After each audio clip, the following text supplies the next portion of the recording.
Assalamualaikum warahmatullahi wabarakatuh. Halo teman-teman semua, pada video kali ini kami akan menjelaskan tentang distribusi binomial sebagai pengukuran tingkat keberhasilan dan kegagalan produksi pada home industry yang bernama One Handmade.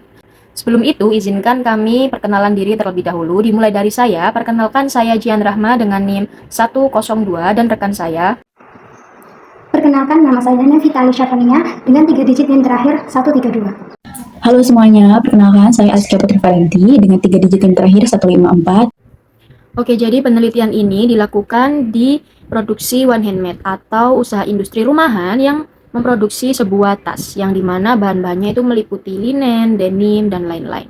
Nah, tujuan dari penelitian ini karena sang peneliti itu ingin mengetahui dari proses produksi ini di mana berapa tas yang gagal atau berapa tas yang rusak dengan menggunakan distribusi binomial ini. Baik, untuk selanjutnya saya akan menjelaskan sedikit terkait apa itu distribusi binomial. Jadi, distribusi binomial itu adalah metode statistik untuk menghitung peluang sukses atau gagal dalam suatu percobaan. Dalam penelitian ini, tas yang bagus itu dianggap sebagai keberhasilan dan tas yang cacat atau rusak dianggap sebagai kegagalan. Nah, ciri distribusi binomial ini adalah sebagai berikut.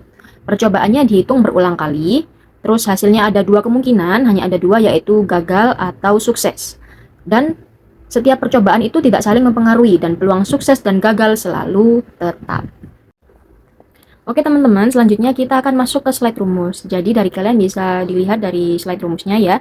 Di situ tertera rumus dari distribusi binomial itu P, X sama dengan N faktorial per X faktorial, N dikurangi X faktorial dikali PX dikali 1 dikurang PN dikurang X, yang dimana variabel rumus probabilitas atau distribusi binomial itu PX dianggap sebagai peluang mendapatkan tepat X keberhasilan, lalu N-nya itu jumlah total percobaan, X-nya jumlah keberhasilan yang diinginkan, lalu untuk P peluang keberhasilan dalam satu percobaan, lalu untuk 1 peluang kegagalan dalam satu percobaan.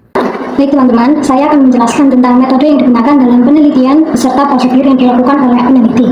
Penelitian ini menggunakan data sekunder berupa laporan produksi home industry One Handmade selama periode 24 sampai 30 Mei 2021. Metode yang digunakan dalam penelitian ini adalah metode kuantitatif dengan pendekatan survei langsung ke lokasi usaha untuk mengumpulkan data. Teknik analisis data yang digunakan adalah analisis distribusi binomial. Alasannya adalah karena proses produksi harian tas hanya menghasilkan dua kemungkinan, yaitu sukses atau gagal. Karena setiap percobaan hanya menghasilkan dua kemungkinan, maka probabilitas untuk masing-masing kejadian ditetapkan sama besar, yaitu sebesar 0,5. Setelah data produksi harian diperoleh, peneliti kemudian menghitung probabilitas kegagalan produksi menggunakan rumus distribusi binomial. Perhitungan dilakukan mulai dari kemungkinan tidak adanya produk gagal hingga kemungkinan terdapat 4 unit produk yang gagal. Kenapa hanya mencari peluang kegagalan sampai 4 unit saja? Karena peneliti menetapkan batas sebanyak 4 unit agar mudah untuk dianalisis. Hasil dari perhitungan probabilitas tersebut kemudian digunakan untuk mengetahui tingkat kegagalan produksi tas pada home industry One Handmade selama periode penelitian.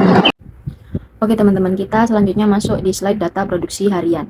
Jadi di sini ada data produksi harian yang diambil oleh peneliti selama 7 hari. Oke, selanjutnya kita masuk ke perhitungan data produksi harian tanggal 24 Mei, yang dimana diproduksi sebanyak 18 tas. Artinya di sini N-nya itu 18. Selanjutnya kita lihat di slide. Untuk P-nya, karena kita akan menghitung dari kemungkinan 0 sampai 4 tas, jadi yang pertama kita pakai 0 terlebih dahulu. P0 sama dengan 18 faktorial per 0 faktorial dikali 18 dikurangi 0 faktorial dikali 0,5 pangkat 0 dikali 1 dikurangi 0,5 dikali 18 dikurangi 0. Lalu kita hitung, diperhatikan slide-nya, yaitu P0 sama dengan 18 faktorial per 0 faktorial dikali 18 faktorial dikali 1 dikali 0,5 pangkat 18. Kita hitung 18 faktorial per 0 faktorial kali 18 faktorial terlebih dahulu. Oke, jadi di sini 18 faktorial per 0 faktorial dikali 18 faktorial itu hasilnya 18 faktorial per 1 dikali 18 faktorial. Kenapa 0 faktorial hasilnya 1 bukan 0? Karena ini untuk memudahkan perhitungan. Jadi nggak mungkin dong kalau misal nanti hasilnya ditulis 0, nanti rumus atau skema dari perhitungan ini tuh tidak jelas. Jadi di sini ditulis 0 faktorial itu hasilnya 1. Jadi 18 faktorial per 1 dikali 18 faktorial itu hasilnya 1. Lalu selanjutnya, kita masuk slide selanjutnya, yaitu hitung 0,5 pangkat 18. Jadi 0,5 pangkat 18 itu sama dengan 1/2 pangkat 18, yang artinya 1/2 pangkat 18. 2 pangkat 18 hasilnya adalah 26, 21, 44. Jadi 0,5 pangkat 18 sama dengan 1/26, 21, 44, atau didesimalkan menjadi 0,000038147. Jadi 40, jadi P0 sama dengan 1 dikali 1 dikali 0,000038147 sama dengan 0,000038147, atau dibulatkan menjadi P0 sama dengan 0,00038. Nah, setelah kita menghitung dari P0, saya kan tadi menjelaskan kita akan menghitung dari peluang 0 sampai 4 tas. Jadi kita hitung dari 0 sampai 4 tas. Untuk perhitungan selanjutnya itu sama dengan rumus yang saya jelaskan tadi. Perhatikan di slide-nya. Nah, setelah kita jumlahkan, semua hasil dijumlahkan sehingga mendapat 0,154318 atau sekitar 1,54%. Yang artinya di mana peluang tas rusak antara 0 sampai 4 dari 18 tas yang diproduksi hanya sekitar 1,54%. Jadi kemungkinan gagalnya itu cukup kecil. Oke, setelah kita menghitung data produksi harian tanggal 24, kita masuk ke slide selanjutnya, yaitu tanggal 25, yang dimana tanggal 25 itu memproduksi tas hanya 7 tas. Nah, sama seperti perhitungan dari tanggal 24 tadi, hasil perhitungan menunjukkan peluang gagal 0 sampai 4 tas sebesar 77,32%. Karena jumlah produksinya sedikit, kemungkinan kegagalan dari 0 sampai 4 tas itu menjadi lebih besar, yaitu 77,32% tadi. Oke teman-teman, di sini saya akan melanjutkan perhitungan peluang kegagalan produksi. Jadi pada tanggal 26 Mei ini diproduksi 25 tas. Ternyata setelah dilakukan perhitungan diperoleh P0 atau peluang tidak ada unit yang gagal sebesar 0,0 sebanyak 7 kali 298. P1 atau peluang 1 unit yang gagal sama dengan 0,0 sebanyak 6 kali 745. Kemudian P2-nya adalah peluang 2 unit yang gagal sama dengan 0,0 sebanyak 5 kali 894, dan P3 atau peluang 3 unit yang gagal sama dengan 0,0000685, dan terakhir P4 atau peluang 4 unit yang gagal sama dengan 0,000376. Kemudian kita jumlahkan nilai P0 sampai P4, hasilnya adalah 0,000452148. Artinya peluang kegagalan jumlah tas yang gagal antara 0 sampai 4 dari 25 tas yang diproduksi sekitar 0,045%, sehingga kemungkinan terjadinya kegagalan produksi tergolong sangat kecil.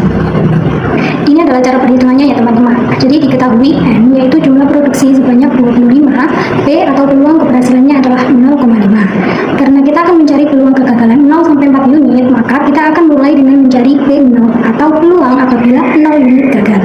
Artinya dari 25 unit yang diproduksi, semuanya itu berhasil. Maka nilai X-nya yaitu jumlah unit yang berhasil adalah 25. Kita masukkan ke rumus yang sudah tersedia.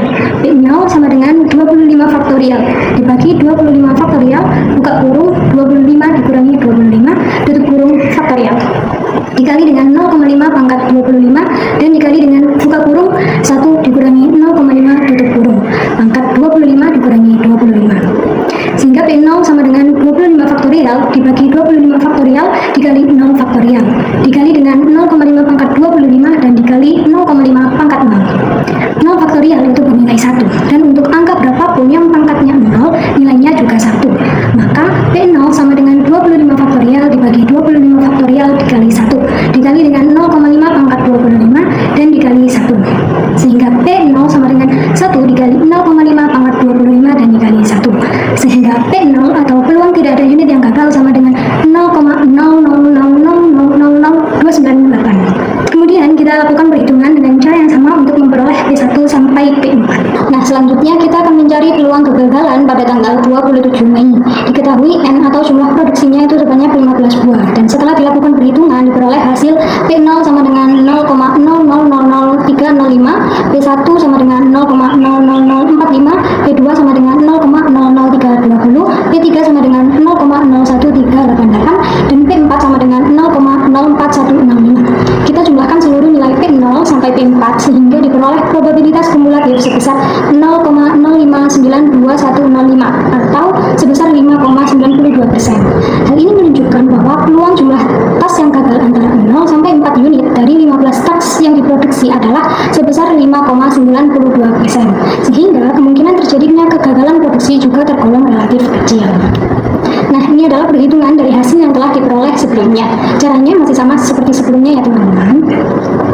Kemudian pada tanggal 28 Mei diketahui jumlah tas yang diproduksi sebanyak 20 buah. Setelah dilakukan perhitungan, kita peroleh hasil P0 sama dengan 0,0 sebanyak 6 kali 953, P1 sama dengan 0,0000190, dan P2-nya adalah 0,0000181, P3 sama dengan 0,00108, dan terakhir P4-nya adalah 0,00462. Dan totalnya adalah 0,00590093 sekian. Ini berarti bahwa peluang jumlah tas yang gagal antara 0 sampai 4 unit dari 20 tas yang diproduksi adalah sebesar 0,59%. Dengan demikian, kemungkinan terjadinya kegagalan produksi pada tanggal 28 Mei pun juga tergolong sangat kecil. Nah, kemudian ini adalah perhitungan peluang kegagalannya dari P0 sampai P4. Masih dengan rumus dan cara yang sama ya teman-teman. Di sini saya mau melanjutkan pembahasan teman-teman saya sebelumnya, yaitu perhitungan pada tanggal 29 dan juga 30. Di sini kita mulai pada tanggal 29, di mana pada tanggal ini jumlah produksi tasnya itu sebanyak 11 tas. Jadi kita langsung hitung saja menggunakan rumus yang sudah dijelaskan sebelumnya.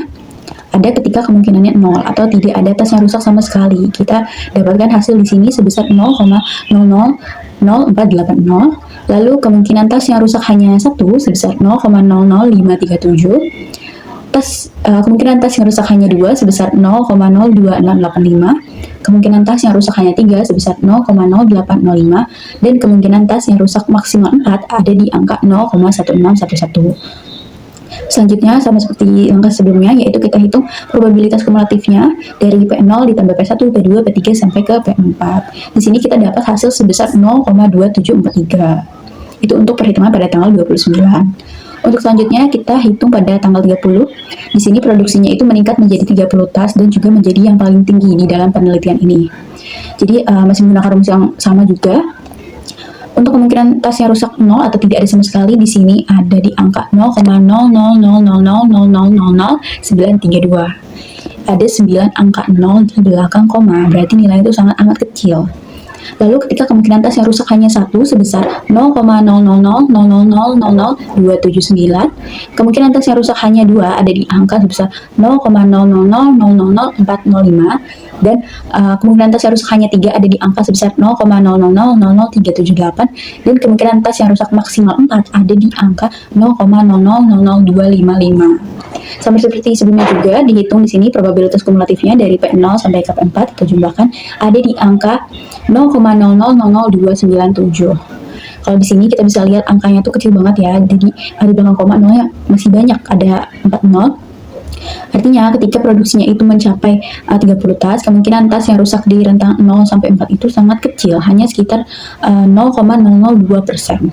Secara logika juga kalau misalkan produksinya itu sebanyak 30 tas, besar kemungkinan tas yang gagal atau yang rusak itu bisa lebih dari 4 tas. Untuk selanjutnya di sini ada tabel rekapitulasi perhitungan dari tanggal 24 sampai ke 30. Di sini kalau di tabel itu bisa dilihat ada typo sedikit ya teman-teman, di tabel paling belakang ini ditulisnya tanggal 28, harusnya tanggal 30. Tapi peneliti ini melakukan kesalahan penulisan. Jadi di tabel ini teman-teman bisa lihat ada probabilitas dari P1, P2, P3, P4 sampai juga P kumulatifnya. Sebagai perbandingan di sini kita lihat pada tanggal 25 ini produksinya itu hanya 7 tas.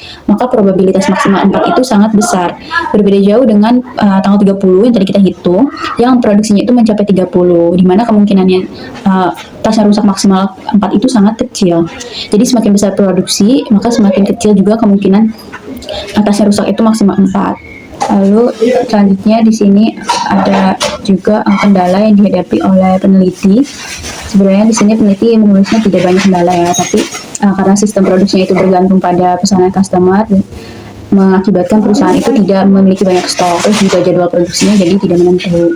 Nah, dari itu tantangan utamanya menurut peneliti itu harus mencari waktu yang pas untuk mengambil data supaya perhitungannya juga maksimal.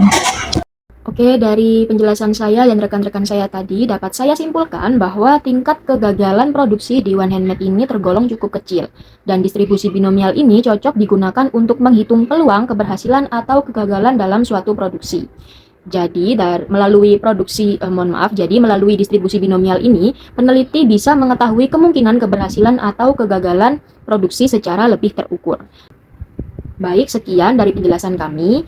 Saya mewakili dari rekan-rekan saya memohon maaf apabila ada salah kata selama menjelaskan. Saya ucapkan terima kasih. Wassalamualaikum warahmatullahi wabarakatuh.